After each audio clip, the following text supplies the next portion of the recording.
Հավանաբար փողի հետ լուրջ խնդիրներ ունես, եթե հաճախ ես ասում «ես ինձ դա չեմ կարող թույլ տալ»։ Նկատել ես, թե որքան հաճախ ես օգտագործում այս բառերը, երբ տեսնում ես քո երազանքի մեքենան, բնակարանը կամ որակյալ կրթությունը։ Աղքատ մտածելակերպով մարդիկ ասում են «ես չեմ կարող դա ինձ թույլ տալ» և այդպիսով նրանց ուղեղը դադարում է աշխատել,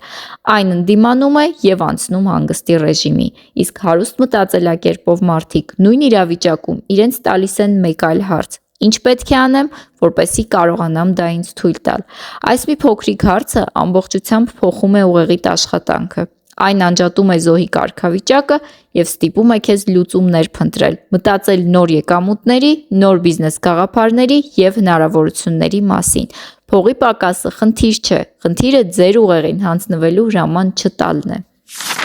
Հետևիր էջին փողի հոգեբանությունը հասկանալու համար։